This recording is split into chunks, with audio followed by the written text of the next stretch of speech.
Are you coming in then? Good morning, and what a show we've got lined up for you today. Today's going to be a good one. I'll be joined throughout the morning by presenter, farmer and recipe book writer Kate Humble will be here. And we'll be visiting the Peak District on one of the most picturesque food adventures we've ever been on. Top chef Tobin will be back as well. He's whipping up a dish of goat's cheese apparently, and we're celebrating onions this week in a little masterclass. And that's not all, because I'm here in the kitchen with a Yorkshire lad behind the award-winning Black Swan restaurant. It's the brilliant Tommy Banks. Right, but we're kicking things off today with meatballs that I'm going to serve in a Spanish-style sauce. And I'm actually going to do this opposite and reverse, if that makes sense. I'm going to get the meatballs cooking. I've got the sauce over here. The meatballs contain this, but they contain wild boar, which I'm going to get to in a minute, because this is spectacular, this meat. So, black pepper and a pinch of salt. And we're going to put that into the meatballs. And then what I'm going to do is I'm going to put it into our nice little tomato sauce, which I'm going to make. So the tomato sauce I'll go through in a second, but you get this amazing wild boar. But we're going to use this and mould it up into little sort of balls. You don't need any egg, anything like that. You're just going to pop these straight in the sauce. You don't need to seal them off. They're going to go straight in here. Now, also what you can do is we can do this with the sausages that I've got in front of you over here.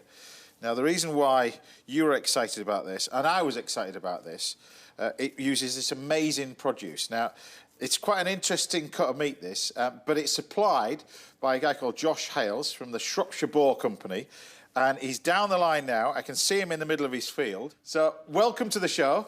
Thanks for having me. So tell me, how did it all start then? Because it wasn't into sort of wild boar production. Weren't your family fishermen and fishing lakes and that kind of stuff? That's where it all started? Yeah, so grandparents' business is preschool toys. And then my dad has got his own carp fisheries business called RH Fisheries. Right. And they run a number of fisheries throughout the UK. Well, throughout Shropshire, rather. Also farm carp. And I helped manage that for a few years and then saved. And I got into hunting wild boar in Hungary. So that's where I got the bug for it.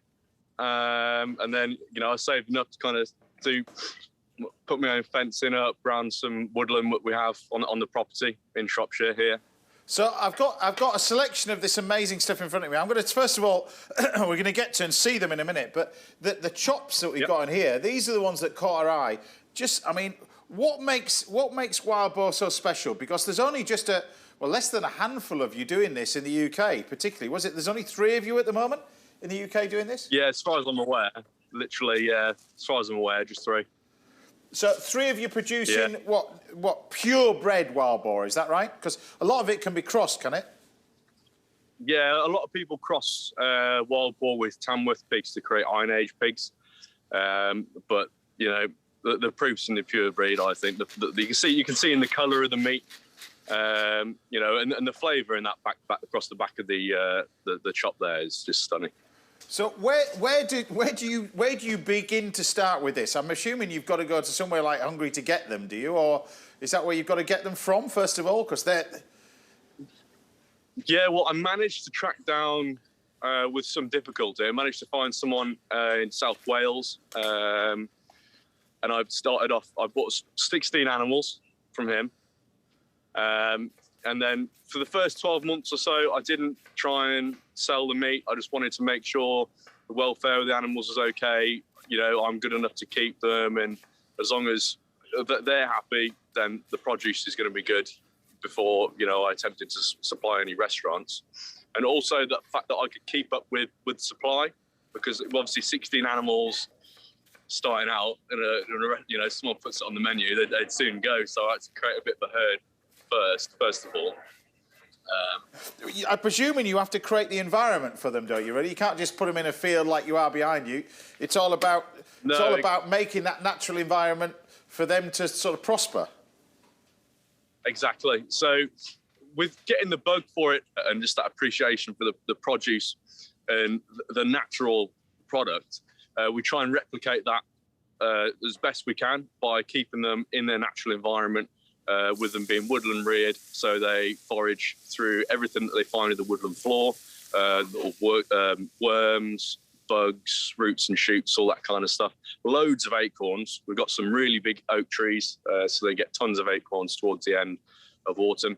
And then I bulk that out with crop feed, which is harvested on site. So from the fields behind me, and I'm stood at the fence line, so the boar are literally 2 meters away from the fields, and that's all their wheat, barley, maize, potatoes, beet, to kind of bulk out everything that they find foraging to the woodland. So how do you? I mean, you're fascinated by this. I mean, you produce your own pigs as well, don't you? Yeah, we have our own pigs. Yeah, I'm interested in the farming as well, because it sounds like it's very low intervention, very sustainable way of farming. So tell us about that then, because the actual food is just yards away from where the wild boar are. Yeah, exactly. Look, the pace out, it's literally 3 or 4 meters, and we've got some wheat sown on here behind me, which will be harvested in the summer, and then obviously we've got some from the previous harvest, keeping them through the winter, as well as your beet and your winter crops, stuff like that. Even their water is from a borehole on site, which is drilled 60 metres below ground. So before you spring the camera around, Tommy's got an idea. Is he going to produce his own boar? But it's quite a lot of work, and it's quite intensive work that you've got to do to look after. The fencing alone, because don't the fences have to go quite deep underground because they bury under the fences? The fence. So the fence we use, obviously really strong mesh. The fence is dug 4 foot into the ground with an electric fence to keep them off the fence. So they don't pass the fence or dig under. So yeah, you got to go a bit. You can't go overboard with the fencing to keep them in. So you've got electric fence and a 4 foot underground fence as well. So can you spring the camera around so we can see these amazing, because they are amazing animals, these things. I mean, look at those. Look at them. But it's amazing that I think you've ever been to Spain and you've seen these seen them roaming around with the acorns. This is this natural environment you're going to get. Really. They're so hairy as well, and I think with them living outside, they're just very hardy, aren't they? You see how much fat they've put on. There's a reason for that, I suppose. And we're talking about the fat. Look at these under the grill that are grilling away nicely that have got in there. But I'm just going to show you these, Josh, because we're grilling away these chops, which are straight underneath there. They look amazing. It's amazing. What fascinates me, and I say this about sort of pork and stuff that you get in a supermarket, it's not that bad, but when you see and you're grilling pork chops from a supermarket, the amount of liquid that comes out of it, as opposed to something like these, Josh, which is the flavour stays in. They aren't full of water. It's just pure flavour. Exactly. The boar, they're 2 years old, a minimum, before they go for the table, which much longer than I suppose your supermarket pork, which all helps. So do you treat it like a rare breed piece of pork? So if you're doing something like this, I mean, this big joint that we got over here, you still treat it the same way? Yep. You get the crackling, you get all that kind of stuff. Is it still treated the same way? Yeah, I mean, maybe I'd probably say, so your shoulder roasting joint there, you probably cook it at 120 degrees, maybe 12 hours, so once quite a long time. But after that time, when I've done it, I mean, I'm no chef myself, but after 12 hours, the bone literally just falls through the meat through its own weight, and it's so succulent. It's amazing. So we've got our sauce over here. So just to recap, we've got our bit of sherry in there, smoked paprika's gone in there, our onions, your garlic, your tomatoes, olive oil, that kind of stuff.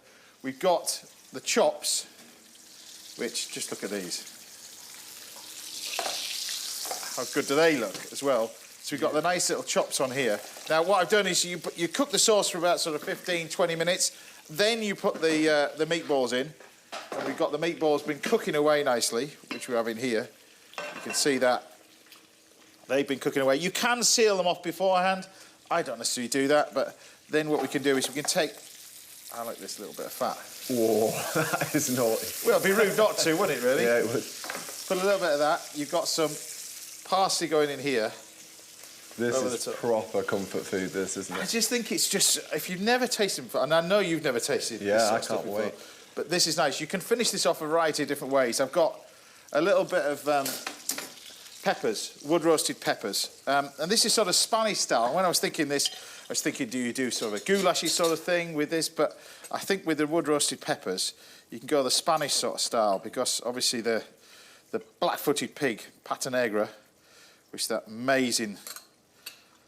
Iberico pig, which is fantastic. And I want to take sort of that style from this, but you take the wood-roasted peppers, and like you say, it is comforty sort of food, and you just put these in the last minute, sliced, these go over the top,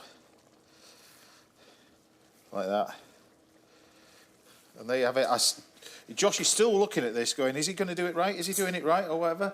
I'm trying to do it justice, Josh, but look, and then we've got a nice little bit of meatballs, which then I'll bring these across and we can serve these. Do you make bacon, Josh? I have made bacon. Yeah, I've made some, we cured some belly bacon in a sweet cure, and it was banging. Yeah, I bet. Really good. Yeah.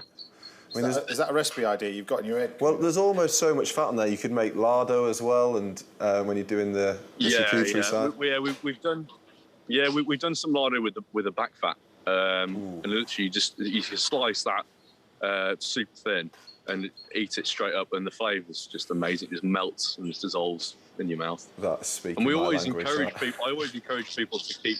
So when they do a roast, like you had earlier, James, or that the fat. Yeah, that you put into the meatballs there. Yeah. I encourage people to keep that. Put it in a little pot, put it in the fridge, so you can, rather than use oil and butter and stuff, you mix your roast potatoes on it, cook it in chips in the boar fat, and the flavour's next level. Easy, Josh. You won't need me and Tommy in a minute. You'll be able to just take over the show by yourself. But anyway, best of luck with doing what you're doing. Thank you for the part of it. All right. Take care. Thank you, guys. See you later, boss. Good luck with everything. So there you have it, wild boar meatballs. You've seen where it's from as well. One of only 3 people that do it in the UK with beautiful wild boar chops.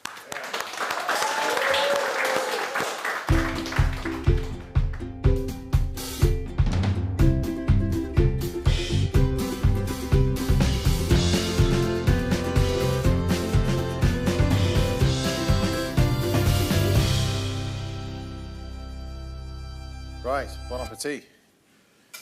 Your first time tasting these. This is going to be quite interesting, actually. It smells incredible. I know you're producing your own pork as well, but well, yeah, pigs and boar, though, I think they're going to be quite different.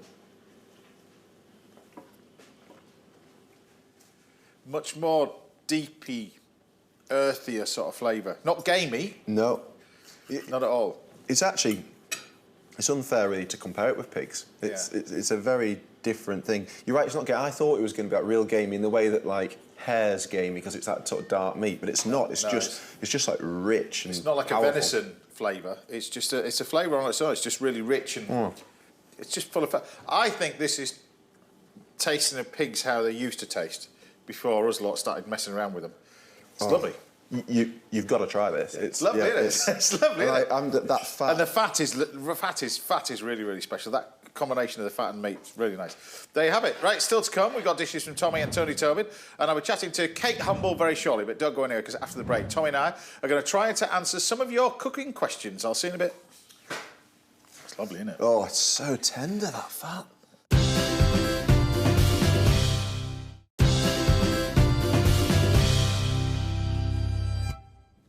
Welcome back. Now I'll be giving you a masterclass in onions a little bit later, and I'll be chatting to foodie farmer Kate Humble very shortly.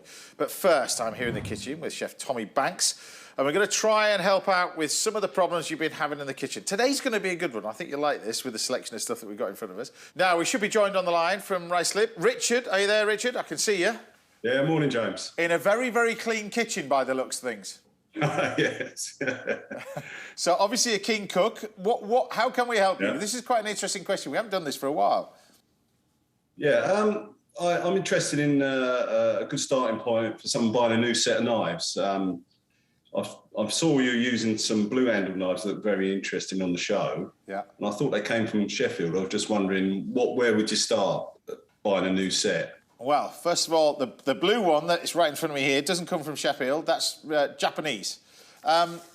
Really, they're at the really top end of the price bracket, really, what you want to be going for. So the thing is with knives, I've got a selection in front of me. You only really need about, well, you wouldn't think of it, but a selection in front of me, but I've got old ones and new ones over here. But you only need probably, 4 or 5? Yeah. About 4 or 5, I think that's what you're going for. Now, if you break those down into sections, as I was saying to you, which knives you should buy, because that was your question, I would go for something like a cook's knife. This is a 6 to 8 inch cook's knife. It comes in various different shapes and sizes. Sometimes it's like that. Sometimes it's a square blade like that. Other times it's more classical, which is like that sort of shape. But either way, this is a sort of 6 to 8 inch cook's knife. So that's what I would have in my sort of selection. I'll just move that over there. Moving on to the other knife would be a smaller version. So this would be something like that sort of stuff. It comes in various sizes. This is before you get into something like this, which we would call a paring knife, which is slightly smaller. So that's sort of the middle of the road one. Now, the golden rule is if you're chopping anything small, you use a bigger knife. Sounds... The bigger the stuff, use a smaller knife. Roughly, that kind of stuff, it's much more easier. You cook yourself a lot less with a bigger knife. When you do it with a bigger knife, you do it properly as well. But you end up with that one. That would be part of the collection as well. And then you can go into sort of specialist sort of stuff. Would probably be a paring knife as well, maybe a smaller one. And then you can decide, always, I would go for a serrated knife. They come into different sort of sizes, different shapes. This is hugely popular at the moment. These with chefs at the moment. This is one to look out for as well. I would add that to the little collection. And then you can decide how much you decide what variety of things you cook. Boning knife is always a key. This is your classic boning knife. It's very, very strong blade. It doesn't flex, and it's the only knife that you use when you're actually holding it like this. You'd very rarely use it like this, but this gets in and out of all those bones when you're sort of deboning out the shoulder of lamb, that kind of stuff. You can tell how much we use it, because that's one from when I was at college. You can see how much the size goes down. So it would be a boning knife that would be added to the collection. And then, again, it depends from there. It would be a filleting knife. I think these are really quite important. It's the only knife that flexes like that. The blade is very, very flexible. You can see that. That allows you to get right into the edges when you fillet in fish. But you can see you've got 6 knives there. They're the ones that I would use, right next to my granny's old bread knives. Look how knives have changed as well, you've got in there. But then you can do specialist knives as well from that. We've got, obviously, an oyster knife to open your oysters. You've got this thing over here. This is called a turning knife. This is what you would turn the veg with. It's quite a handy little thing. It just allows you to hold the food and turn it at the same time. Yeah, I think every chef would have one of those because you use it for a lot of things. Yeah, these. And then you go on to sharpeners. You can use a variety of different sharpeners. Diamond steel is one that I would look out for. This is a diamond steel. This is your more conventional sort of steel. This is a diamond steel. It's got small little particles on it, and it creates a friction which sharpens your knife really, really well. So hopefully that helps you out. You've got a vast selection there, and you can get the pretty ones to go with your fabulous kitchen. Thank you very much, James. That's all right. It's a pleasure. Thanks for watching. And we've also got another question from Simon in Somerset. Good morning to you, Simon. How are you? Morning, James. Morning, Tommy. Well, how are you? I'm very good. Is it me, or has everybody just had their kitchen redone? Hey? So you're a police officer, been a police officer for nearly 20 years? I have, yes. Amazing job, amazing job. So how can we help you then when you come back from your shift? What's your question for us? So my wife Jill and I enjoy cooking together, specifically on a Sunday and doing a Sunday roast, but we've used the same recipe for gravy for years and years and years. And I just wondered if you had any ideas or suggestions that we can make something a bit different, please. Well, we've got a multi-Michelin star chef to my side over here. So gravy or sauces. Yep. That's really the key to cooking, isn't it? Really, a lot of it. A lot of it it's you've got the proteins, but it's getting the sauce right is the key. Absolutely, and especially with a Sunday lunch because that's what you want over everything, isn't it? To season everything. So I'm going to explain. We've got a variety of different things over here. I'm going to do sort of a simple version, and Tommy can then elaborate on it and turn it into other stuff. So if you want to do a red wine sauce, for instance, for a Sunday lunch, say red wine, you can put port in it, you can put Madeira, you can put sherry in it, but any sort of alcohol first. Now, this goes with white wine as red wine. It's the same sort of process. You start off by using good quality red wine. You must never put rubbish in the sauce. All right? Rubbish in the sauce is just going to make it taste like vinegar. So what you want to do, is put that in the pan first of all. So this is, for instance, this is a red wine, and we'll put a little bit of Madeira in there. And then what we need to do is we need to reduce this down. So the pan is as high as it will go, like that. And then you can turn your attention to whatever liquid you want to put in.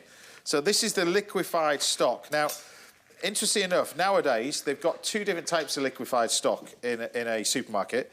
You've generally got the ones that are on a refrigerated cabinet, and then you've got the other ones that are on the ambient, as in ambient shelf. I'm going to be honest with you, I would always go for the one that's in the fridge, because you'll get it jellified. It's jellified like this. When it's out on the shelf and it's not in the fridge, when it reduces, it almost reduces down to nothing. It's just like boiling water, because it's the jelly, the gelatin from the bones is what you want to create the sauce. That's the key to it. But the key to it also is this next bit. It's rapidly boiling it. So once this goes in the pan, what you have to do is reduce it and down. This is the key to it. So if you watch what happens over here, as this starts to come to the boil, all I've got in here is just wine and Madeira, and now we reduce it all down. Now, usually, if you take a pack like this, it'll reduce down, say, a litre of liquid, 2 of these, it'll reduce down to about 250 mils. So it's about a quarter is what you'll end up with a sauce. So that's why chefs like Tommy and I, when we got restaurants, we get a little bit upset when somebody drops a big pot of sauce everywhere, because it's time and money. Time and money. It's a lot of expense, all right? Now, I said that you can flavour this with whatever you want at this point in time. So if I was doing this as a fish one, for instance, if you wanted to roast fish on a Sunday, you put a little bit of cream in there if you wanted to, but you can flavour this, you can enhance it with different things. So you could put, if you wanted to, a little bit of balsamic in there if you wanted to. If you wanted to put a little bit of, well, I'll show you, we're going to put a little bit of this in here as well. So just a little bit of yeast extract, because it'll start to darken it all down. The thing about this is we don't use any gravy browning. It's all to do with the quality of this and the liquid that's gone in there. And it's interesting, as it reduces down, it changes its texture. And as it reduces down, and people never ever reduce this down enough, I think. They get a bit frightened of it, thinking it's not going to... There's not going to be enough left. Yeah, there's not going to be enough. But yeah, exactly. But this is the key to it. This is where, when you go out to a restaurant, I think this is where your money goes, because this is a lot of work just getting it to this stage, and this is where you can concentrate on it and kind of make this once. It's kind of a British thing, though, isn't it, to have these big jugs of gravy that don't necessarily have a lot of flavour. It's kind of just thickened stock, isn't it? Whereas, like, you know, that more of a jus is it's reduced. You use less of it, but it's higher in flavour. Yeah, that's the key to it. Is getting this stronger, so you use less of it. But it's reducing it down. Now, having said that, you can thicken this in a variety of different ways. You can do what they call a beurre manier, which is a mixture of butter and flour mixed together as to a paste, and you add a little bit to it. But the classic way to do it would be just use butter. And this is called Monty au beurre. And this is what happens in every sort of restaurant of note all across the world. If they're doing sauces like this, it would be finishing it off with butter. And it does 2 things. It enriches the sauce by flavour. It colours the sauce. It produces a lovely sheen. But most importantly, it actually thickens the sauce as well. If you put butter in this mixture over here, if I put it in too early, it would just have a layer of fat on the top. If I put it in too late, it'd be just really thick and stodgy. But if I put it in at the right time, that's when it's the right time. It'll produce this lovely, silky, smooth sauce. So I can see this is not far off now. Use a different spoon. This is you see how the colour's changed? You see that? Yeah. As it started to change, you know, you can see the colour's changed. It started to thicken slightly. Then at this moment in time, we can now add the butter. And we keep this rapidly boiling on here. Now, if you add the butter too early, it'll have this layer of fat on the top. By adding the butter when it's right, and you shake in a pan, and you can add quite a bit of butter. It's called Monty au beurre. You can see now the texture changes. See now as it's starting to thicken up? You see that? You can, yeah. Yeah, and it starts to thicken up. Now, I would be doing this not on a Sunday, because you've got panicking, because you've got people coming over and there's carnage everywhere. This can be just done. So once you get to that stage, we switch the heat off. We then season it. Black pepper, pinch of salt. And you've got your finished sauce done. Like that. And you can see it's lovely and rich. It's nice and shiny, which is exactly what you want. That's how to make proper gravy, like that. And you can put a variety of different... But what I would do with this is I'd pour this into a stock cube tray, freeze it, when it's frozen, pop it out, put it into a bag, and when you want a sauce again for Sunday lunch, you take 4 of these, warm it up in a pan, it's done. How's that? It's a great tip. Thank you very much. There you go. Well, there you go. Thanks for doing what you're doing as well as a job. Thank you very much. Cheers, James. And thanks for watching. Thank you very much. Thank you. Right, if you've got any questions or anything to do with food, then do drop us a line to one of the addresses on the screens right now, and I'll try to answer them on the future shows. Still to come, I'll be giving you a masterclass in cooking onions, and Tommy and Chef Tony Tobin will be taking over the kitchens a little bit later, but don't go anywhere, because after the break, I'll rustle a delicious mussel and saffron soup for Kate Humble. I'll see you in a bit. Not bad, that. Yeah.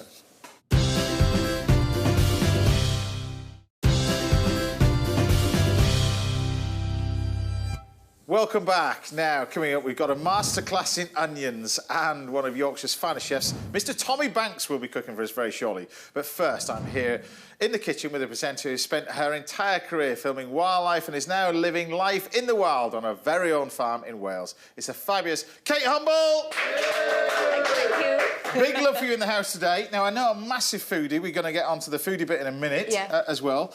So I thought today, thought you'd do your 2 dishes in one, really. We're going to do mussels, which I know you love mussels. I love mussels. So these come from the River Exe. They're amazing. So we're going to simply cook those. OK. And I'm going to do a soup, and I'm actually going to do a soup and a sauce to go with a piece of fish, really. So this dish is sort of 2 in 1. And we're going to start off with this one, first of all, just with a little bit of shallots and garlic, as if you're creating a classic moule marinière, first of all. So shallots, garlic. Shallots, because it's a lot more milder than normal onions. And we're going to start off with a little bit of butter in the pan. Start that off cooking away. And then put the shallots and the garlic in. You don't want to colour this. Now, at the same time now, we can add bay leaf. And I think bay leaf is the key to moule marinière. Do you? Yeah, a lot of French chefs would use bay leaf and tarragon. But I think the bay leaf is key. So a couple of those going in. And then we can take our mussels. So see, these are amazing, these. They can go straight in. I'm going to pick out the meat out of these as well to create a lovely little soup. But they go straight in. No need to put them in water as well. These are just perfect, straight out of the nets. They're fantastic. Here we go with a little bit of white wine. I want a fair bit of white wine because this is going to be our stock for our soup as well. Pop the lid on, turn the heat up, and these are going to cook quite quickly. Now, I mentioned your love of food. You're venturing into our world now. Well, yes, I am trespassing, I would say. You're putting a foot in the water. That's what you're doing, because you brought this fabulous book, really, and there's a lot of presenters are doing books and bits and pieces like that. But what I love about you got a natural love of food. But it must have been a labour of love, really. It was honestly, James, I don't know how you've trotted out as many books as you have, because it was terrifying and really hard work. And I mean, the thing is, as you say, I've never written a cookbook before. I had no plans. It does look beautiful. Look at that. They've done a wonderful job. Yeah. Andrew, who did all the photography, who drove me mad. He came to the farm. We were lambing at the time, and which is for you probably one of the busiest times of the year. Busy, quite stressful, and also you don't get any sleep because I always do the night shift. Just to explain that, because people don't. I mean, people have seen.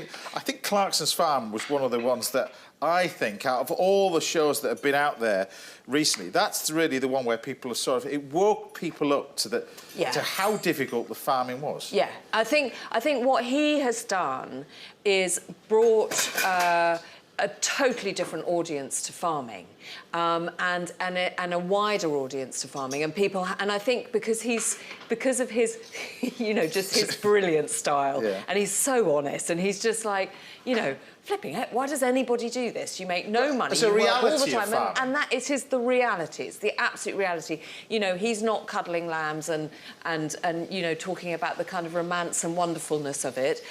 I think there is something absolutely wonderful about that very intrinsic connection you have with everything to do with nature when you have to look after animals and when you're dependent on nature for your livelihood.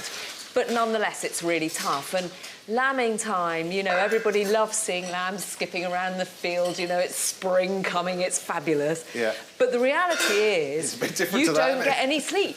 Yeah. And, like any mammal, or any animal at all. You know, sheep will give birth when it feels like it, and that can just as easily be 3 o'clock in the morning as it can be at 10 o'clock in the morning. So, yeah, you don't get a lot of sleep. It's relentless. And Andrew, the photographer for the book, came to the farm at lambing time. He said, I want to just get some shots of you, you know, on the farm and lambing. And I'd had a particularly difficult birth in the night. And this ewe was very wild, and she was a first-time mum, and she wasn't quite sure what to do with her lamb. And I could not get this ewe into a pen. Finally get her into a pen, finally get her a lamb in and everything. And Andrew's like, oh, this is a really pretty sheep. I'm going to photograph her. Opens the pen. She bolts. And I'm like, I've only just met this guy, and I'm thinking, I hate you. I absolutely hate you.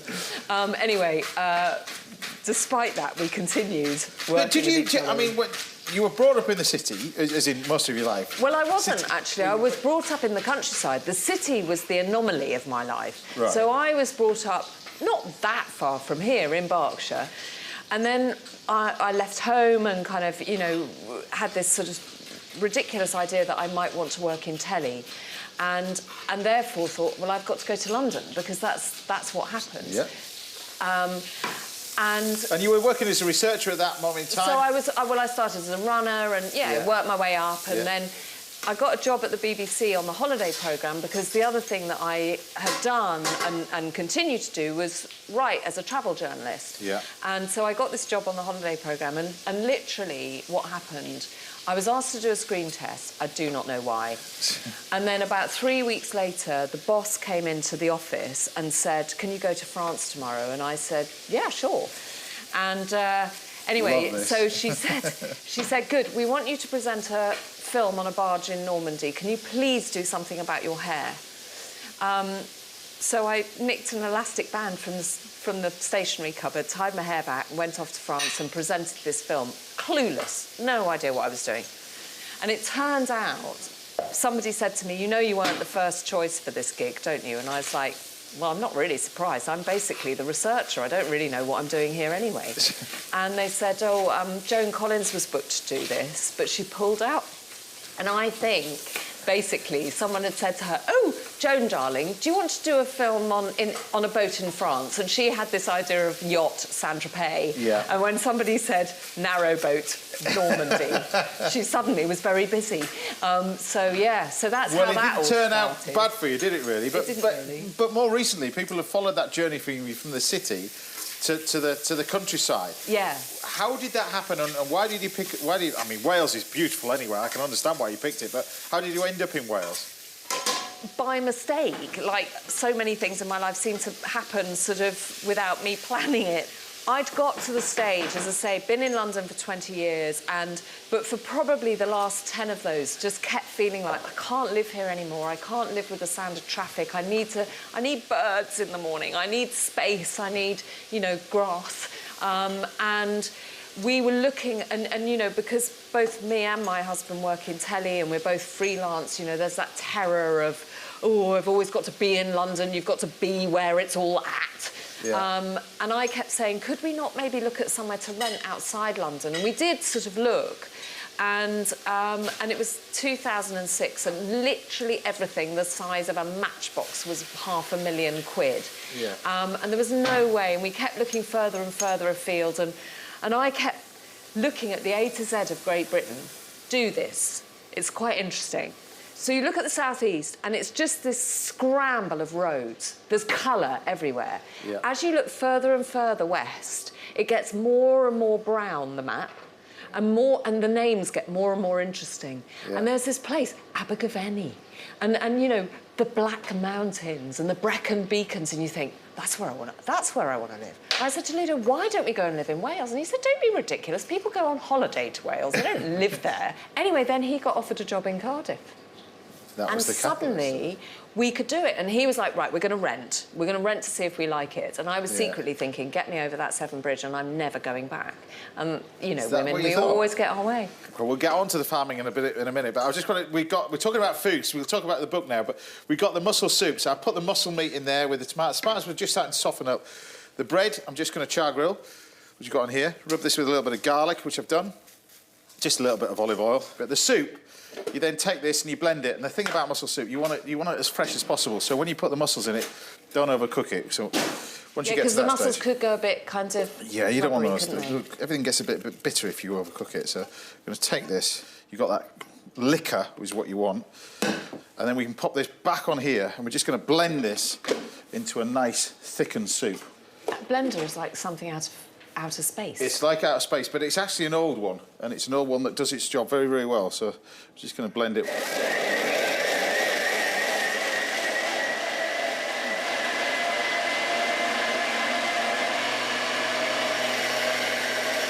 So we want to blend it. Now, the great thing about these blenders, they're so good, you don't need to pass it.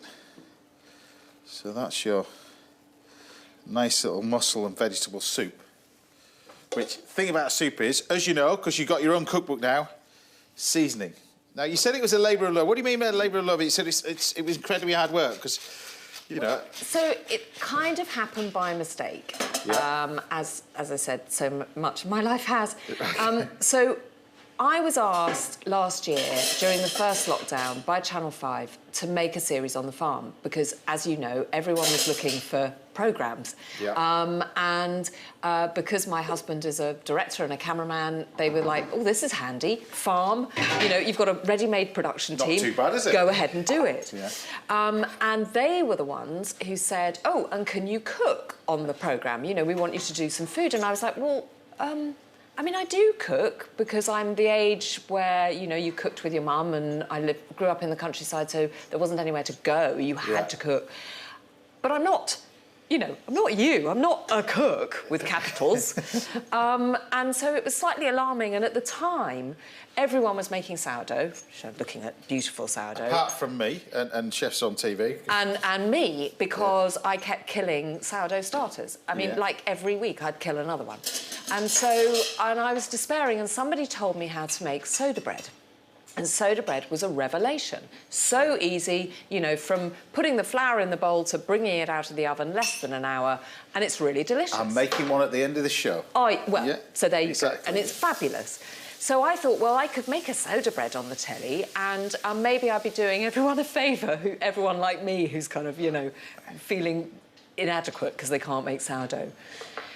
And the response I got, James, was, I mean, it was hilarious. People going, and then, you know, I cooked, did more things, and they were all really, really simple things. They're just the stuff I cook at home or cook with my friends. And people started saying, oh, will you do a recipe book? And I was like, no, of course I won't do a recipe book. and then I was supposed to be writing another book, which I was not going to be able to research during all the lockdowns. Yeah. And so I said to my lovely publicist, I can't do this other book yet. We're going to have to defer it. But people are asking me to do a recipe book. She went, oh, no, that's a really bad idea. Don't do that. She said, you know, it's a really overcrowded market and you're not known for food. It's a really bad idea. She said, I mean, you know, if you're interested to do a proposal, I'm seeing the team in 2 days. If you can get me a proposal, 80 to 100 recipes in 2 days, I'll take it to them. Anyway, end of January, she came back going, they want the book. The team want the book. And You've got 2 months. 3 weeks on Tuesday. 2 months. And we're filming every day. And I now know, I had no idea, how hard it is to write a recipe. Yes. All the bump I've written around it, you know, the kind of nice stories and things, that's sort of... I love doing that. You kind of run out of it after about sort of 3 or 4 recipes, and then you suddenly realise you've got hundreds more to go. When you're you... And even with me, you know, because it's the food that I cook all the time, you don't think about amounts, you don't think about how you do it. You sort of shove it all in a bowl, mix it up, and which is exactly what I have been doing for the last sort of 8 minutes doing this. But this is I want to show you this because I want to get to taste this. Isn't shoving it in a bowl, James. Well, it is kind of. It's kind really. of. This is your roasted bit of brill. Brill's an amazing fish. You can keep the skin on it. You can take it off, but pan fry it protects the fish as well. But you've got the same thing in both dishes. You've got a lovely mussel soup. You've got with a little bit of celery tops, and then I've taken some... This is just a little bit of green oil, which you just blend with a little bit of oil as well. But that's with a little bit of mussels, roasted fish, and you've got the bread to go with both. It's glorious. We're going to talk loads more as well about the buck and about the farm later on in the show. You're going to stick around all morning. I'd love to. Thank you very much for coming. There you have it.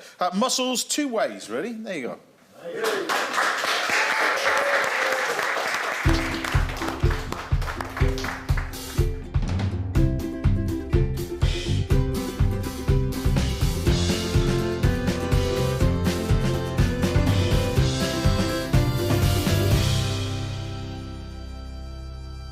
go. You get 2 for 1. Soup first. Amazing. And a little bit of fish to go with it as well. But tell me what you think. I will. Tell me what you think. I mean, the great thing about this is, I mean, the mussel soup, you can actually make it and freeze it, which is brilliant, but... My goodness. So much That is flavor. so delicious. As you say, blending the mussels into it just gives it that whole kind of depth So and much flavour in there, creaminess, isn't it? and that is amazing. Not bad, that. With a little bit... So your celery and... You want your fennel in there because you want that sort of star anise sort of flavour, but... Yeah. Go easy with the saffron, because people way too much saffron in there, but... Yeah, Oh, that good is stuff. There you lovely. go. Well, that's one for cookbook 2, you see. There you go. This is another one in the Kate Humble book 2. You'll see it. Yeah, it'll be there. There you go. Right, I'll be cooking another dish for Kate at the end of the show. My mate Tony Tobin will be here, dropping by the house with another mouth-watering recipe. But join me again after the break when the very talented Mr. Tommy Banks will be firing up these very stoves. You don't want to miss that. I'll see you in a bit. Try this fish.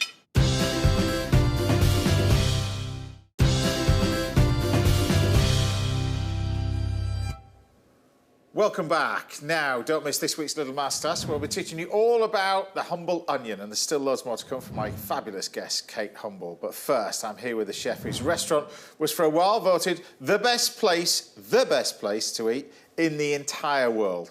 He just happens to be from Yorkshire. His restaurant's called the Black Swan. It's a fabulous Tommy Banks. Welcome back, fella. Long way from home. It's great to be here. Both of us are a long way from home, to be honest with you. Yeah, exactly. Well, you brought a little bit of Yorkshire with you, haven't you, really? Yeah, absolutely. Well, there's not a lot going on the farm this time of year, but I've got these wonderful Jerusalem artichokes, which is one of my all-time favourite ingredients.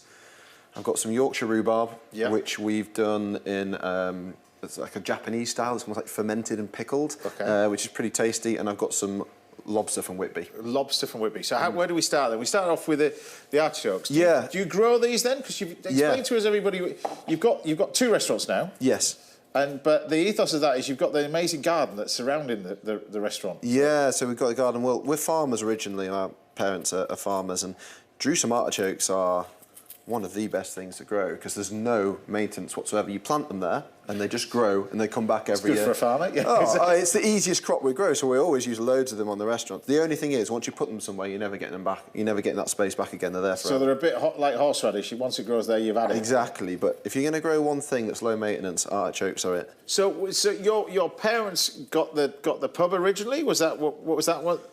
Yeah, is that the story? Yeah, so Mum and Dad decided to buy the pub in our local village when I was 17, my brother was 19, and put us in charge, which was I cannot understand. Put you in charge at 17 of a pub? They're quite sensible people, really, my parents. I can't understand why, for the life of me. They thought it would be a good idea. Yeah. And, well, we'd have been on one of them nightmare restaurant programmes, I think, at the start. Like, it was mainly lock-ins, and we were just having a great time. You imagine if you were 17 and your friends took over a pub. But then over the years, we've kind of had to sort of grow up. And, So were you in the kitchen then, or...? Oh, originally I was washing pots and carrying plates and doing a bit of everything, yeah. And then, well, I think what happened actually, the chefs walked out one day and my dad just gave me a jacket and was like, well, you'll have to get in the kitchen then. And I've been in there ever since. I never really wanted to be a chef. But you were, so that makes you sort of self-taught then, is it? Or yeah, for what it's worth. It's a funny sort of thing to say. I mean, I've never been to college or anything, but obviously you learn from everyone around you and people you work with and people you chat to, you know. But never classically trained in the sense of the word, really? You were no. Yeah, it's great. No, but that means I love classical things. I think all the cooking that we do, I mean, it's obviously inspired very heavily by the ingredients, like we grow and everything, but actually the techniques are, I like to think, quite classical. So, including what you're doing over here, the old deep-fried artichokes. So you've just thinly sliced those with the skins on as well. They can go straight in. Yeah, well, it's all flavour, yeah. So, yeah, I like to prepare them in as many different ways as possible because I think they're a great thing. And I'm going to make a sauce in a minute with a Jerusalem artichoke puree. Okay. You know, like you did earlier, Monte butter in at the end, which is, you know, really classical but a really nice way of cooking, isn't it? Yeah. So the artichokes you put on there raw as well, the ones you've got on there. Yeah, I'm just getting a little bit of flavour off the coals. Okay. And then I'm just going to roast them.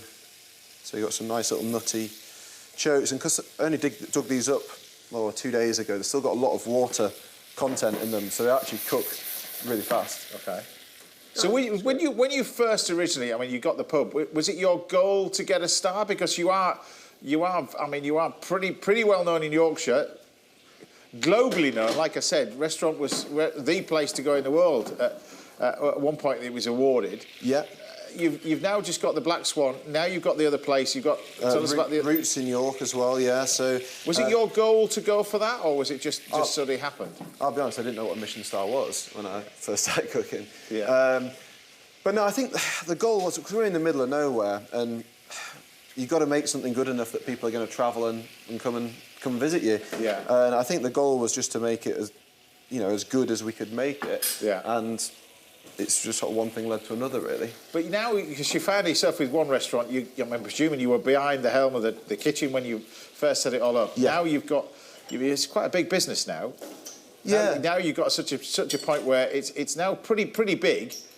And now you're sort of managing everything, really. That must be very different to when it first started off. Yeah, I'm very much learning at that as well. I think, you start off and it's about, well, how am I going to make the perfect sauce or whatever. Now it's like, well, how do I look after all these people and make this whole thing work? But yeah, we do, and I'm great. I'm really lucky to have some great people. I've got 2 brilliant head chefs in each restaurant, which means that I'm now in this wonderful situation where I just go in and do the pass and help them out, and go home. And so what have you got in here then? What's right? So I make it. So the lobster tail. So what I've done with that is I've frozen it first, so I can shell it. Because the traditional way would be you'd blanch it and get it out, but because I want to cook it over the coals, I don't want the outside to already be cooked. I want to cook it from raw. And then I'm just making a little sauce, which I started with some Jerusalem artichoke puree. The artichokes are still in the fryer there. Yeah. That's a good shout, James. Yeah, I'm just checking. There you go. They're out of the fryer now. Yeah. A little bit of milk and cream, and then some lobster bisque, which is traditional sort of stock made with the lobster bones. Okay. And just warm that through, and then I'm going to finish it with some smoked butter and a little bit of vinegar that I've infused with fennel pollen. So artichokes, a lot of people are sceptical about the artichokes, but don't know what to do with them. But they're amazing with puree soups. You can produce an amazing soup out of these. Yeah, I think they have a brilliant texture, very velvety, isn't it? It's like a puree or a soup. It is really quite special. I like roasting them. I mean, I think you could roast them and have them on your Sunday lunch. Yeah, absolutely delicious. So what are you glazing that with now? This looks. So this is just a little bit of honey from the bees in our garden, and I love this honey from the bees in your garden. Yeah, and then I just reduce that down with some of the lobster bisque as well. So just really simple, and a little bit of that fennel pollen vinegar as well, just so I can. It's just a lovely way to cook shellfish, and you can just see the smoke licking up. It's more about getting the flavour on than gently cooking it, because it's such a soft, gentle meat, isn't it, lobster? Yeah. Well, also, there's no shell to protect it as well. So no, and I think cooking lobster in the shell is a great way of doing it, because you get all that flavour. But also, it's quite nice to do it sort of this way and get that sort of caramelisation on the back of the lobster as well. Yeah. But it's, I think when you're cooking on these Japanese grills, it's quite nice to sort of almost cook slowly with it. It's not that sort of chuck it on, fire's flowing up, and then off again. It's just like moving it around, move over here, where it's a bit cooler. It's a much more easier way to cook in as well, isn't it? Really? And if anybody's wondering about the barbecue inside, we got this non-evasive charcoal, which we've got as well. But you use these in the restaurant, don't you? Absolutely. I think a lot of top restaurants will have these Japanese barbecues in the restaurant, and it's like it's what you're cooking on is really important. Yeah. So these charcoal bricks, they are expensive, but they cook without all this flame licking up. They give a lovely flavour. What you can actually do though is recycle them. So I make the guys in the restaurant. You're coming out as Yorkshire now. What do you mean recycle them? I didn't know this. Just you just extinguish them in water and use them again the next day. Right. I'll be having words with my team. Just keep using them. So the crisp, I'm just going to put a little bit of salt on. Lobster, I'm just going to let rest there. But we're talking about you as a young kid. You wanted to be a cricketer, didn't you? Yeah. It's quite interesting now this has come full circle, because now well, it must be amazing that you're in Lords. Yeah, so we opened a restaurant in the new stand at Lords last year, which for me is like absolute pinch yourself moment. It's amazing. The only thing is I've just got to get better at operating. I spend all my time on the stove. I need to spend my time watching. Yeah. But it's crazy. I'll have lunch service and they'll be like... Well, maybe at the moment in time you don't really want to watch England play, do you really? Very true. Not doing very well at the moment. But... I can be on the stove trying to do 75 for lunch, and then it's like a ex-England captain just walks in for a chat and you're like... quite busy at the moment. But it's amazing. It's just such a great place to be for being to Lords. So tell me about this rhubarb then, because this is, we mentioned, it's quite tricky to make. Yeah, so this is, well, we call it ruboshi. So you get the Japanese plums, Right. which is a technique they use called umaboshi, which is they're salted in a brine. So that rhubarb goes in 8% salt for about 6 months. And then after that, we sort of pickle it with like a traditional sweet pickle with a little bit of white wine vinegar. And I just think it's really unique. So that's last... 6 months in yeah, salt. so that's last year's rhubarb from Tomlinson's rhubarb in Pudsey. That's last year's. They're pretty famous up there for the rhubarb, yeah. I think it's... With anything sort of fermented or preserved like that, you just get this massive umami sort of hit. It's not just sour.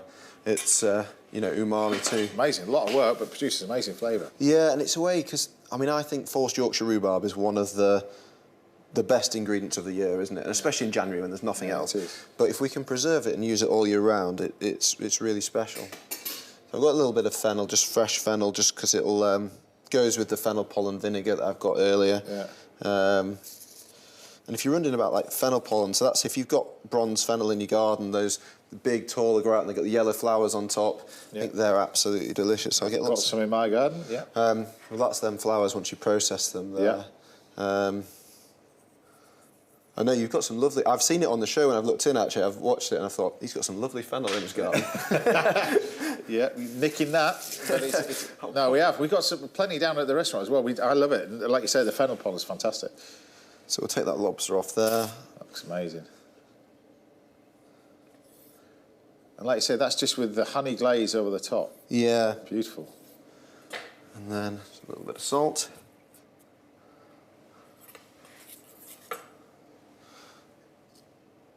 So that's a beautiful little piece of shellfish. So sweet, smoky. Just a little sauce with everything from the dish, really. So there's Jerusalem artichokes on there. Nearly sort of a soup spoon there. Okay. That's not allowed, is it? Jerusalem artichokes, a little bit of bisque, and then smoked butter to finish, just to sort of... So give us the name of this dish. So we've got a barbecued lobster tail with Jerusalem artichokes and ruboshi. Tommy Banks, everybody.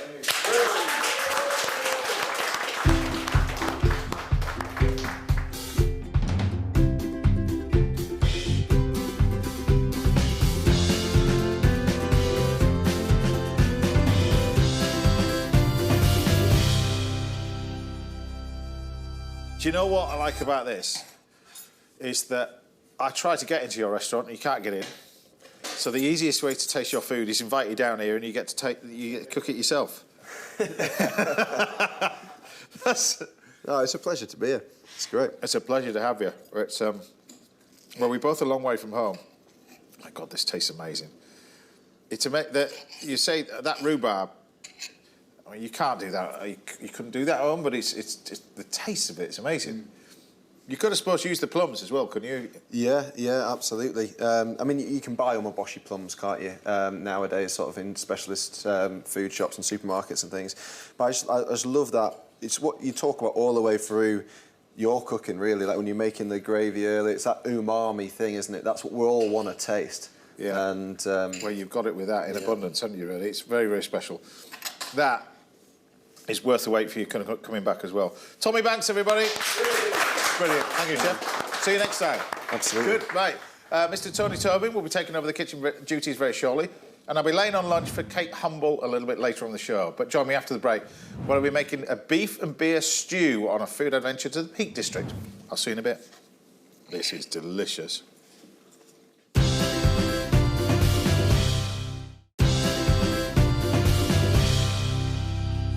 Welcome back. Now, there's a masterclass in onions coming up, and I'll be treating Kate Humble to a chicken Kiev with ratatouille shortly. I never thought I'd be saying both of those things when I started off this job, to be honest with you. But anyway, that's what's coming up. But before that, I thought I'd take a look at some of the dishes you've been cooking at home, and you guys have been really busy. First up, we've got a video from Lynn in Chesham, who's had a go at making those potato dauphinoise that I made a while back. Now, she says that the recipe was an absolute game changer, and the proof is in that. It's looking pretty good to me. Well done there. Next up, we've got John Green, who is very proud of his roast turbot. They serve with a caper and cream sauce. Great stuff there. Lovely presentation. Simon Sturgis was inspired with a grilled lobster after watching it on the show. It looks like he's done a pretty good job there. And finally, you've got to look at this one. Top marks goes to Billy Cooper, who top-trumped everyone else with this simple pork chop. It's an absolute belter, that dish as well. Grilled pork chops, lovely. Now, do keep sending your pictures and videos coming in. We love what you've been inspired to cook at home. It's time now to take a look back at one of my favourite food adventures. And this week, me and my trusty Minnie are exploring the Peak District, looking for the perfect spot to cook my beef and beer stew. Enjoy this one. It really is a fabulous part of the world, this. It's fantastic. But what makes this place so special in terms of food is this stuff. This great pasture, because it's that produces amazing meat, great dairy, and I'm going to utilise that and do a wonderful little beef stew. So I've got some gorgeous rump steak. Now, so often you get a rump steak and it can taste like shoe leather, but this stuff, because of the pasture from this neck of the woods, is some of the best beef you'll find anywhere. It really, really is. That, and of course, Scotland. But I'm going to use this to make a wonderful little beef and beer stew. So first thing we do is take a little bit of flour, which is a bit tricky in this wind, and just roll this around in a little bit of flour. And then we use a combination of oil and butter to seal it. So a nice hot pan. Boiling, boiling hot. That's what we want. Really, really hot. That's a bit too hot, but that'll do. And that's going to seal off nicely in our hot pan. This is what it's all about. Look, the colour of that. That's what it is. Because it's that that'll give our stew a nice, rich colour. Well, that and the beer that's going to go in there as well. I don't know when I'm cooking anything like this, you make the noise of the animal that it's from, to be honest with you. It's a good job this is not a turkey stew. I don't do turkey. But look at the beef. Look at this. Beautiful. Bit more oil, bit more butter. Keep the pan nice and hot. Pop the beef in. Now, the reason why I do this in batches is because the temperature of the pan drops if you're not careful, if you put too much meat in. While this next one's in, I'm going to wash my hands. Now, the beef's cooking away nicely, which is perfect on here. Just get a nice little seal on it.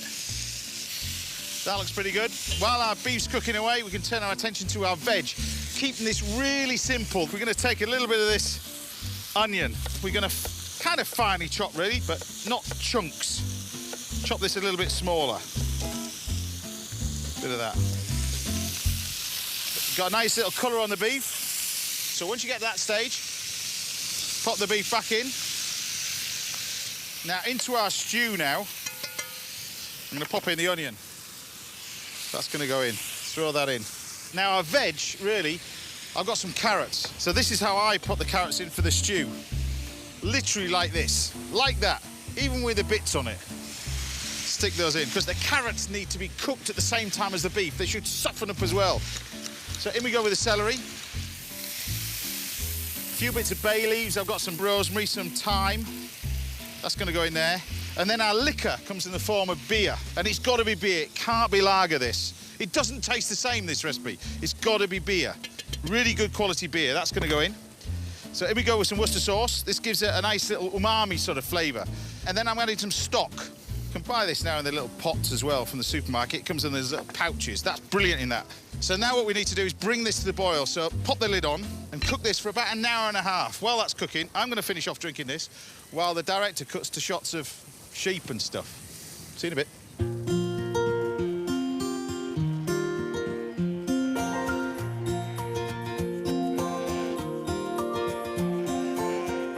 Just check this out, look.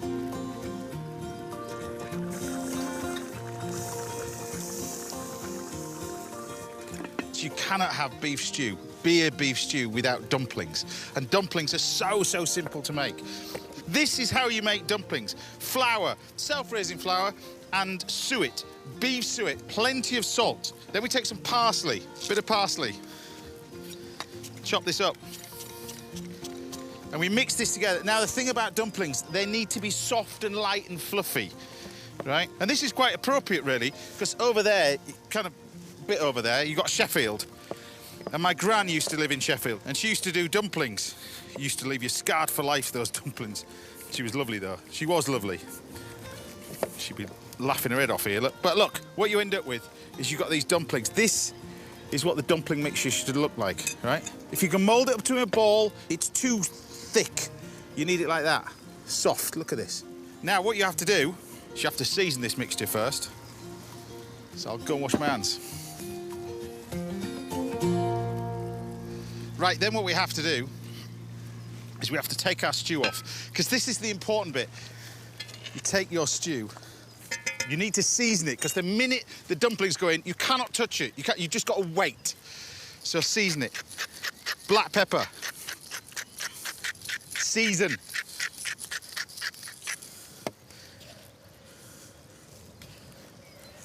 Stir.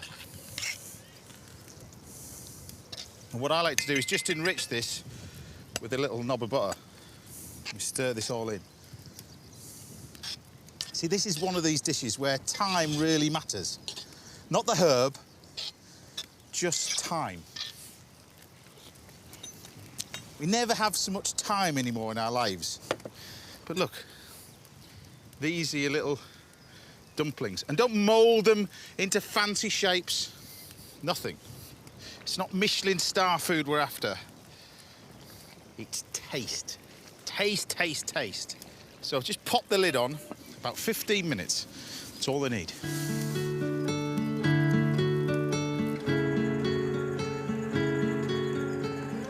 This is the money shot.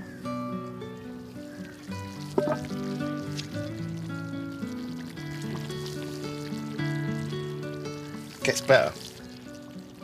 Just lift this up. Chunky bits of carrot, a nice bit of gorgeous dumpling, and even with the dribbles around the edge, how good does that look? Sometimes you don't have to do anything to a dish to finish it. No bits of parsley, no sprig of chervil. That's what you want on a tin dish in the middle of a field. Cheers. My beer beef stew with dumplings. Proper food. Magical part of the world, that. Right, still to come, Tony Tobin will be in the kitchen and I'll be making a show-stopping dish for Kate Humble a little bit later. But after the break, I'll be back in the kitchen for a masterclass in onions. As I do. See you in a bit.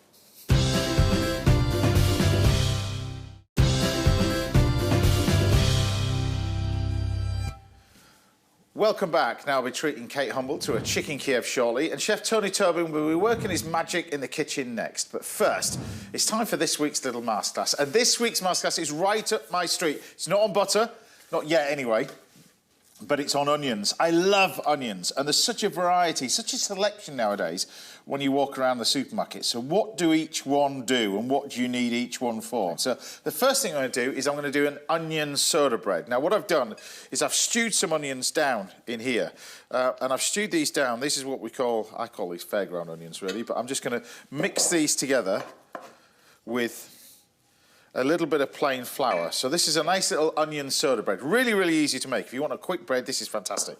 So plain flour, self-raising flour, bicarb soda, a little bit, and then we take some buttermilk. Now, we just take the buttermilk and you pop the buttermilk straight in here. Now, what you have to do with soda bread as well, you have to put a bit of salt in it. So I like to use a little bit of table salt. So a bit of table salt, mix all this lot together, and you instantly get this amazing onion bread. Very, very quick to make, which is delicious with a onion soup, which I'm going to make to go with it, so which is also really quick to make. So once you've mixed it at that stage, we can then use our hands for this bit, mix it all in to bring all this lot together to create a nice little dough like that. Now you can use a little bit of water to this if it's a little bit too dry. Different flours absorb different amounts of liquid, so sometimes the buttermilk, sometimes it can be a little bit dry, but just compensate that with a touch more if you've got it, or a little bit of water. But you certainly don't want to make it too dry, really, for this one. Lose that out of the way. And then what we're going to do now is just bring this all together like that. And then to speed up the cooking process, you can treat this like a scone. The thinner you do it, the quicker it cooks. But unlike bread, you don't need to leave this to rest. You don't need to leave it to prove. What you want to do is just grab a little bit more flour like that. And just be quite rustic with it. You're just going to put it into a sort of rough circle. You can see you've got the caramelised onions in there as well. And then what you can do is take a marking tool. I like to use a steel for this, but just press it down like that. You don't have to be too fancy with it. A little bit of flour over the top, and then take the entire lot, slide it onto a tray, and then pop it in the oven. And this is going to go into a hot oven, about 220 degrees, so a really quite hot oven, middle shelf. It's going to take about 8-10 minutes to cook, something like that. So that's that. Next, we're going to turn our attention to our onions that we've got in front of us over here. Now, like I said, I've used a combination of two for this one. I've used what we call sort of a white Spanish onion, which are these large ones over here, often called snowball onions, which are really cool. Now, these are onions that are great for soups, brilliant, but they're also brilliant for deep-fried onion rings, because you get the really large ones as well. So if you want to deep-fry onions, these are the ones that I'm going to use. And I'm going to do sort of a different sort of dish to this, rather than onion rings. I'm going to do what we call a blooming onion, which if we take the onion like this, and you can do this with other onions as well, but you want these ones over here, which are a decent sort of size. You can do it with these ones as well. These are called yellow skin or common onions, which we use these ones for. Much stronger in flavour. These are what we use for soups, stews, braising with meats and stuff like that. Lots and lots of flavour in here. Probably the strongest onion flavour out of the entire lot you get out of these ones, really. Yellow skins or common onions, as we call them. But what you want to do with this one is we want to create like this little flower. Now, to do that, we keep the root on. And it's important with this thing, you use a really, really sharp knife and you cut almost through to the root. And what you want to do is you cut all this way through. So each time you cut diagonal again, so that's 4 cuts. Then you go again, but you're going right through, but not all the way through. The root's holding it all together. And as you keep going, you can see it starting to open up, like that. We go again, holding it all together, like that. One more. We can go again. You can see it starts to open up nicely. There we go. And one more. And you can keep going as much as you dare before the whole thing drops to bits. And what you want to do is open it out like that. So it's starting to open up. You can do the same thing with this. You can see it start to open up. Then what you want to do is you want to get yourself some milk. And this can just sit in a bowl. So pop the milk in here and sit the onion in the milk. Now, this isn't getting rid of the flavour. This is kind of acting like the glue that you want with this, because what you want the milk to do is go all inside the little cuts that you've made. So take this opportunity to sort of open it up a little bit, like that. And once you've got to that stage, we can then take our flour and we can pop it in our flour. And then when it goes in the flour, that milk that you've put in there, once you open it all up, so you're using the milk as the glue. If you get to this sort of thing in there, you can just open this up. There you go. So once it gets to that stage, you can see it starting to open up. It's pretty cool. And then you can get yourself to the deep fat fryer. And then I like to use a spoon for this, but I just slowly drop it in. Now, the oil is set for this about 160. What you don't want to be doing is the oil too hot, because you want this to cook slowly at the same time. So you allow that, see that? It just puffs up like an amazing artichoke. There you go, pop it in there. Now, you don't have to do it in just plain flour, of course. You can do this in buttermilk. You can do it in different spices. You can do it in Indian spices as well, which is wonderful. Doing all manner of different sort of things. But the idea is just use that milk or the buttermilk as the nice little glue to hold it all together. So that's that one. Now, at the same time now, we're going to make a little simple soup. But I'm going to do it an onion and stout soup. And I love this. And it's just the flavour of the onions with a little bit of stout. So we take, look at that. The colour of this is amazing. So you get the stout in here. We use a combination of that and some stock. Now I'm using some chicken stock for this. but you can use some beef stock if you wanted to as well. If you want to do a classic sort of French onion soup, you don't have to use beef stock. You can just use water with that. But the idea is we bring this together with a little bit of double cream. And interestingly enough, in this one, rather than like a French onion soup where we put the cheese on the top, I'm actually going to put the cheese in the soup. So what we do is we take some cheddar cheese, slice this up, and just pop it into our soup. Because this is going to melt down, and when I blend this, which I am going to do, this will produce an amazing soup at the end of it. So plenty of salt and pepper. I just think onions are so overlooked. I use loads of them in the restaurant as well, but I just think they're amazing just as they are. What I'm going to do now is just bring this over, because we're not far off, is I'm going to take this, I'm going to pop that all into our machine. So we want to make sure we got all of it. Now you don't have to use the stout with this, but it does make a difference, it really does. So turn that off and then pop it on the old machine, and we'll just give it a blend. Now be careful when you're using hot liquids. The temptation is to put the lid on. What I do is use a cloth. So you've got the lid, rather than put the vacuum bit in the middle, which creates the vacuum and it goes everywhere, just put the cloth over the top, start it low, and then gradually speed it up.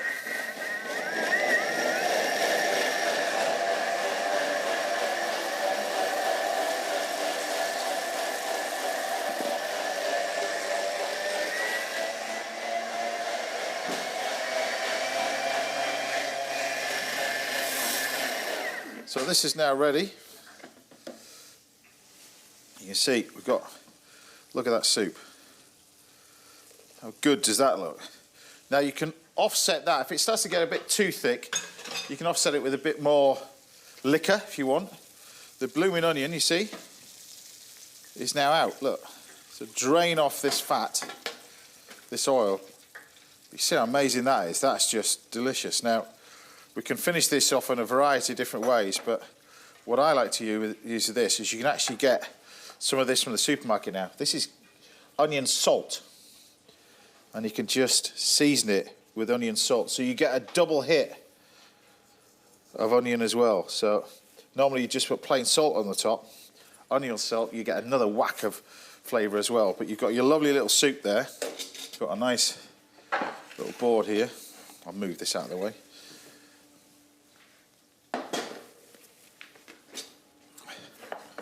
And then we've got our beautiful soup, which is lovely and rich.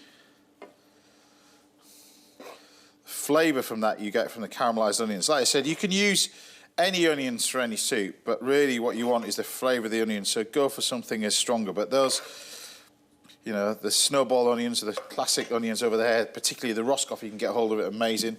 Common onions is what you want for that. Touch of cream. Take a little bit of this.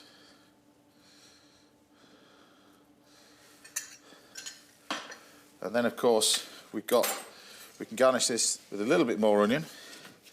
We've got some scallions, seeing as we use that famous Irish stout. So a few bits of spring onions over the top. And then you've got your blooming onion, which is with it. And then we turn our attention to what we've got in here. We've got the onion soda bread,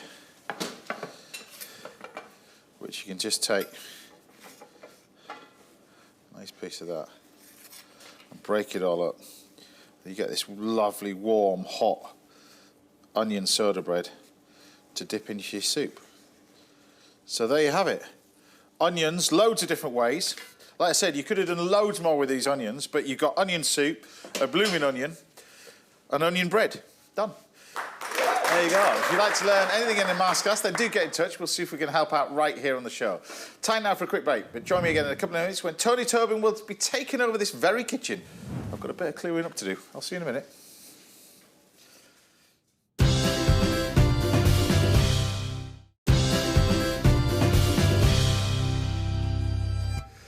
Welcome back. Now we're laying on lunch for my guest Kate Humble at the end of the show, but first, making a welcome return to the kitchen, is the only chef I know who spends more time at the golf club than Mr. Brian Turner. It's my old mate, Mr. Tony Tobin.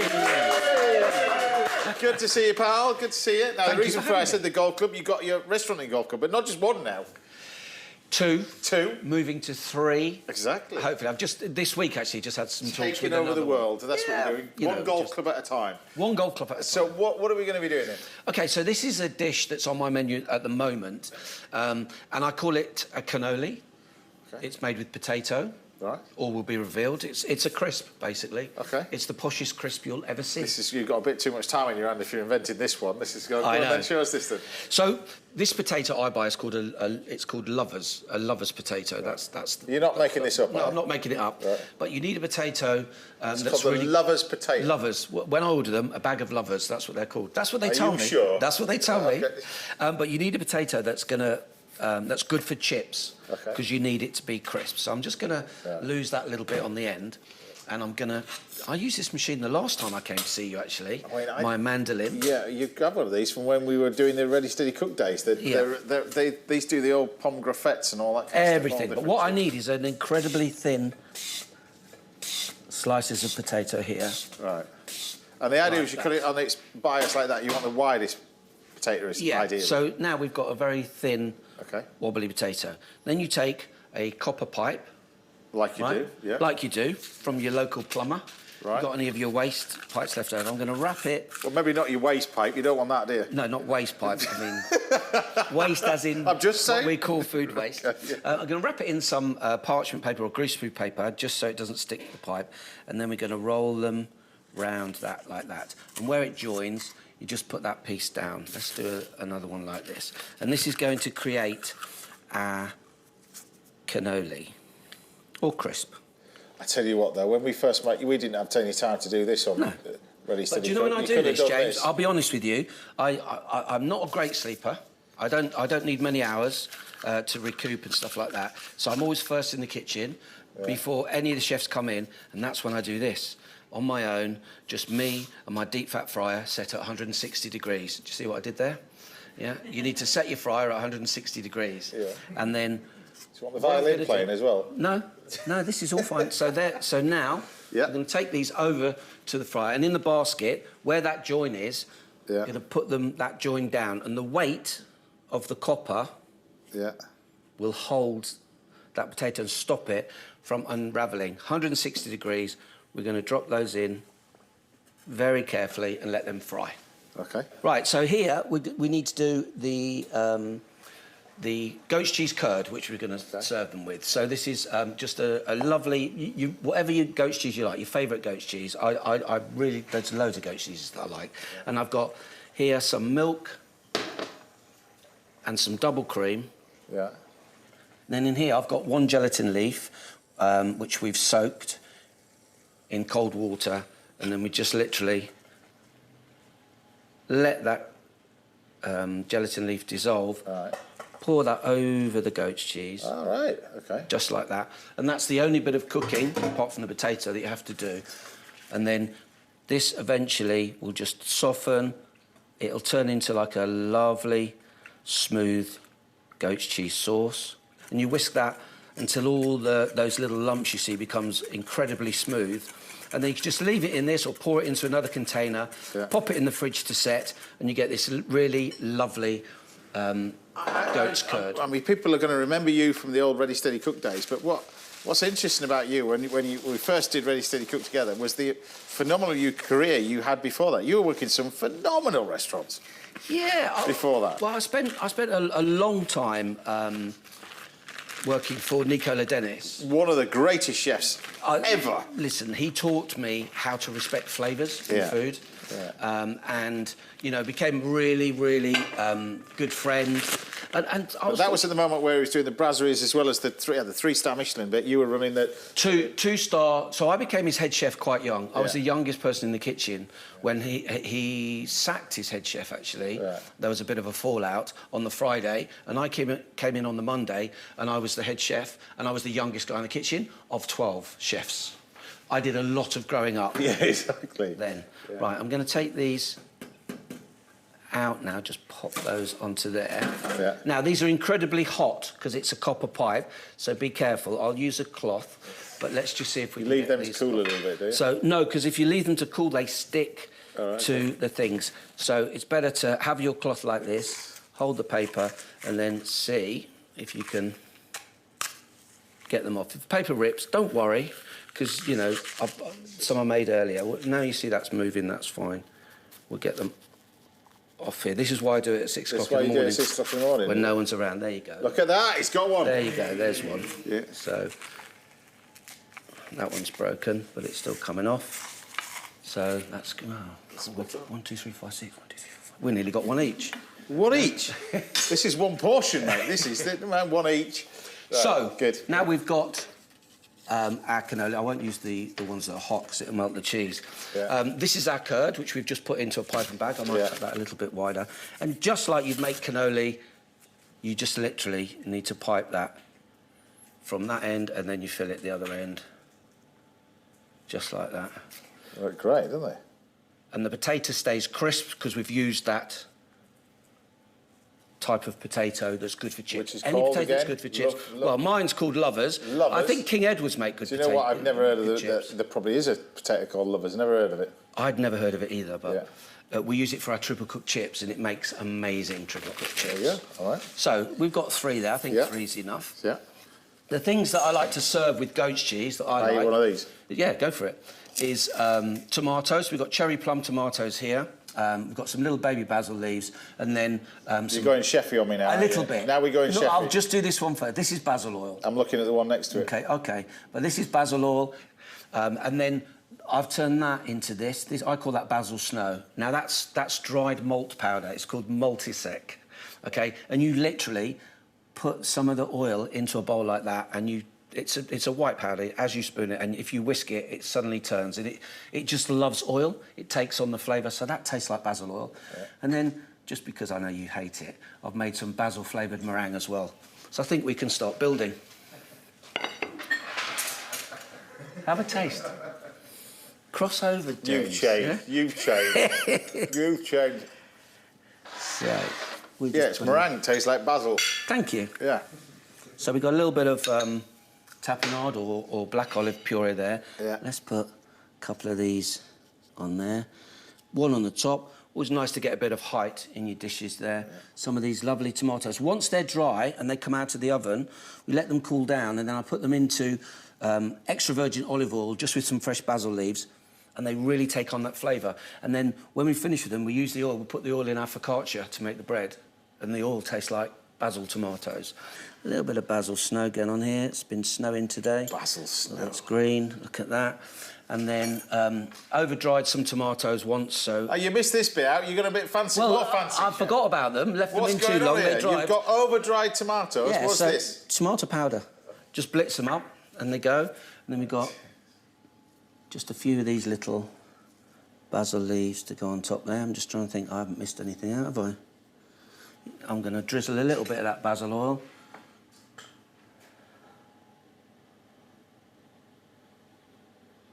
Give us the name of this thing. In Ready, Steady, Cook style, you've got to do a name for this. OK, this is a goat's cheese and potato cannoli. Hope you enjoy it.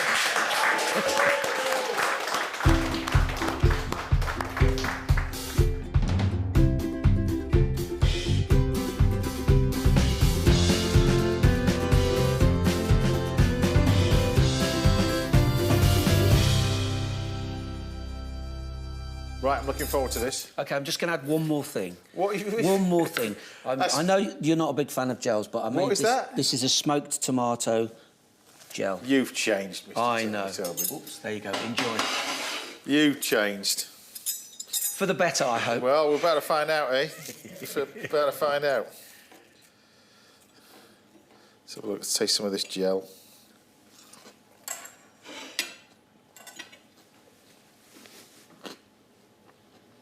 It's a flavour burst, isn't it?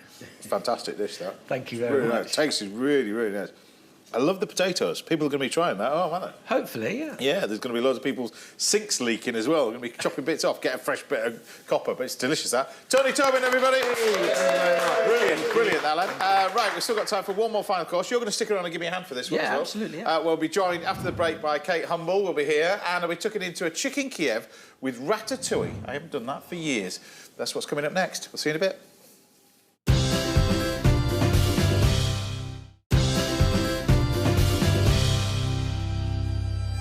Welcome back to the last part of the show. I'm back in the kitchen with both of my guests, the one and only Kate Humble and my sous chef Tony Tobin.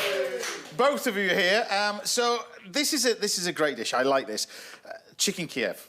I mean, no one's cooked chicken Kiev since 1972. I know, but this is book 2, the Kate Humble cooking book 2. We're going to talk about. This is an addition to the recipe. It's not in my So then we're going to do it. I'll show you how to make a fantastic chicken Kiev because I don't think they've been done since the old Ready Steady Cook days we were together. And also I'm going to serve it with ratatouille, which I think have been ruined over the years. So I'm going to show you a process of making the ratatouille and getting it absolutely right. So we're going to start off with the chicken Kiev. You're going to deep fry that. Start frying these off. Yeah, straight in the fryer. So they'll take about 8 minutes in the deep fryer. And particularly the oil's been in there about 160, so he's going to keep his eye on that. So next up, we're going to go through the vegetables for our ratatouille. We've got our aubergine, we've got our peppers, we've got courgettes, we've got our onions, and I've got our garlic and our tomatoes. And the key to this is cutting everything almost the same size. So when you're doing this, nice and sort of small-ish dice, because you want it to cook quite evenly. That's the key to this. I think with ratatouille, what's been wrecked with this, it's been ruined by everybody putting it all into a pan and just stewing it for ages. And the reason why I want to do this as well, because all of us seem to be a lover of growing their own stuff, because you've now got your own allotment. Yeah. How are you finding that? Well, I had an allotment when we lived in London and got slightly cocky because London has a sort of microclimate. This is what I realised. It's, the land's very protected. You've got lots of buildings around, and I literally could grow anything.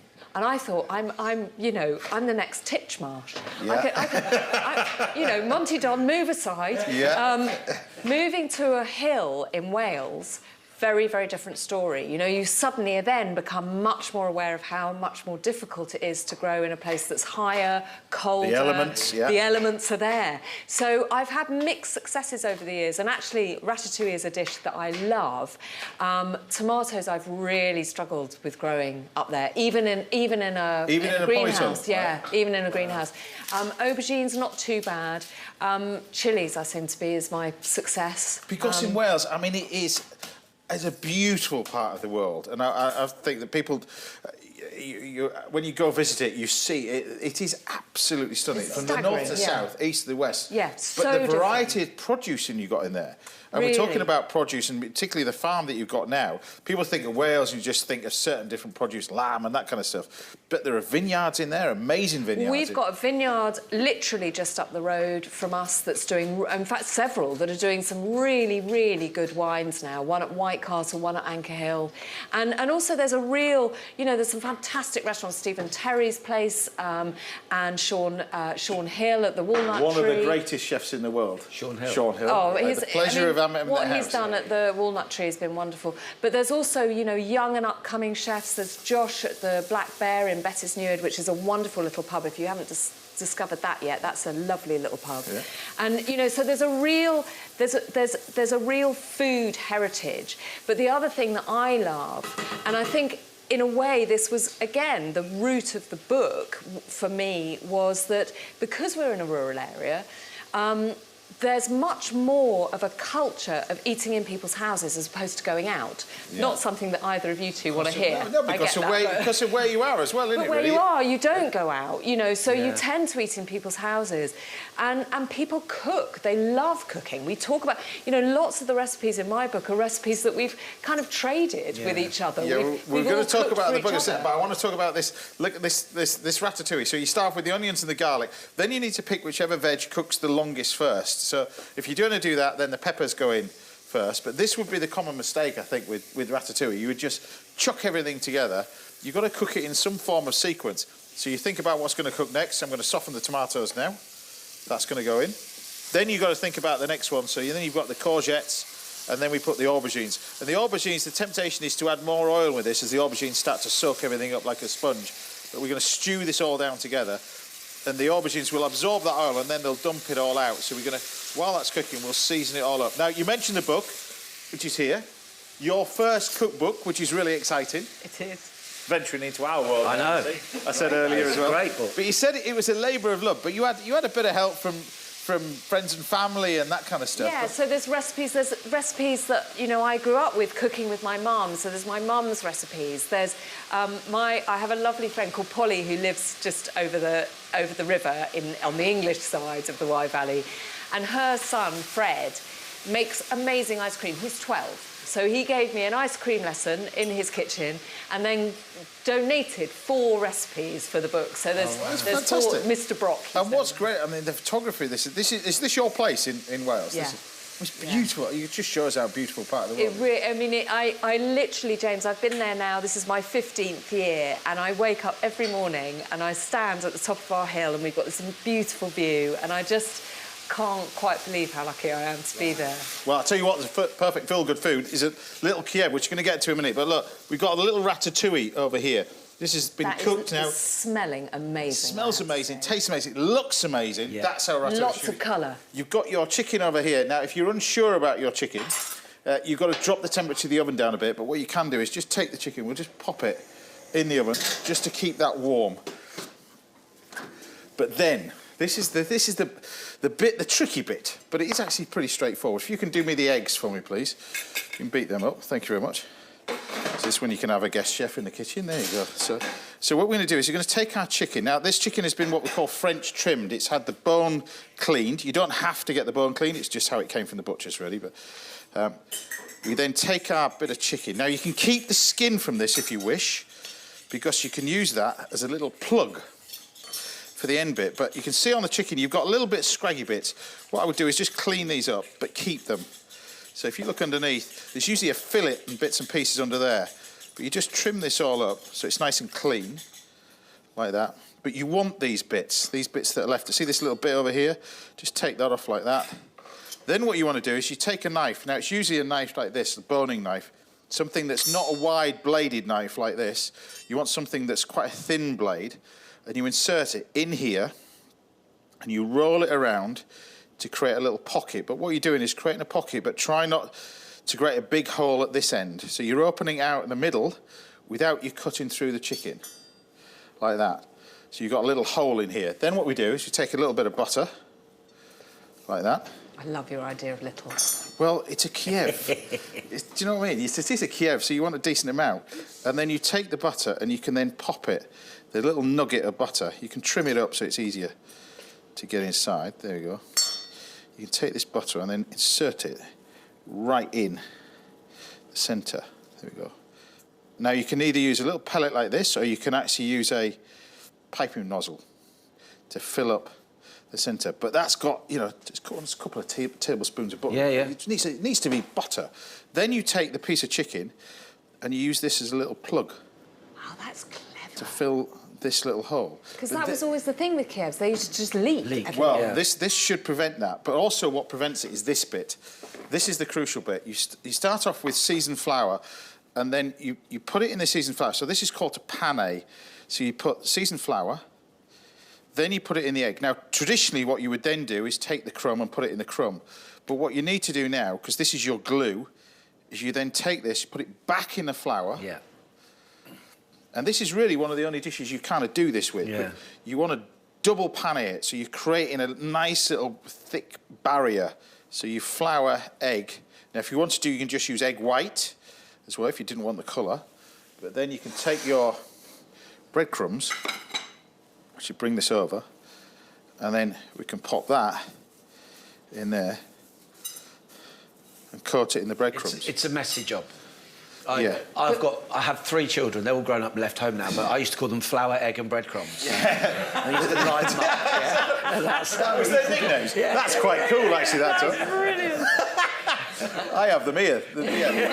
So look, you got a nice... So you can't really see the hole that you've made. And then what you want to do is pop that in the fridge. And it's important at this point in time to set the butter back again. So pop it in the fridge, give it a good hour in the fridge, like that, so it sets. And then you can do what Tony did, deep fry it. 160 degrees, that's where you want to do it. in the deep fry fryer, and we're then ready to plate. And all we do with that is we bring out our Kievs. It's about 8 minutes to fry them for a breast this size. Yeah, about Just rapeseed oil or vegetable oil? The vegetable oil in there, vegetable oil, just pop it straight into there, like that. And then you've got your lovely fresh ratatouille, nicely seasoned. It's not stewed. It's just lovely, fresh veg flavours. Because like I said, if you've got your own allotment, if you've got your own veg plot, if you've got 4 acres, 150 acres, either whatever you've got, you realise how, even if you've got a window box, you realise how difficult it is to grow your own veg, and you appreciate it a lot more, I think. And the great thing about ratatouille is that it uses vegetables that you tend to have a glut of. All at the same time. All at the same time. So it is that perfect. But there you have it. So of my 2 classic dishes, simple little ratatouille with a chicken Kiev. Done.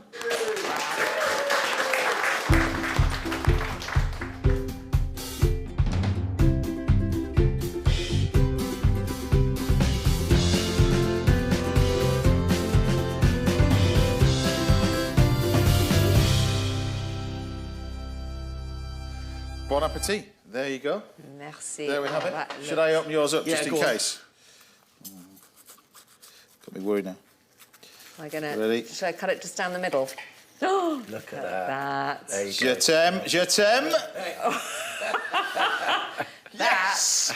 Yes. Is a lake. That's exactly what it should be. But anyway, dive into that one. And also, you put it. You go to restaurants, you could do that, and everywhere it explodes. But chicken Kiev, it's got to be. We've got to do that. We've got to put it back on the menu as well with a little bit of ratatouille. I love ratatouille with it. But... Happy with that? That's so different than it was in the 70s. Good. Delicious. Exactly that. Right, that's it. That's all we've got time for today. A massive thank you to all my guests, Josh Hales, Tommy Banks, Tony Tobin, and of course the fabulous Kate Humble. Good luck with the book. Good luck with everything you're doing as well. We'll see you back here same time next Saturday morning. We'll be joined by Jane Dunn, Paul Foster, and from the Good Karma Hospitals, I'm Rita Acharya. Until then, take care. Stay safe. Thanks for watching, everybody. Bye for now.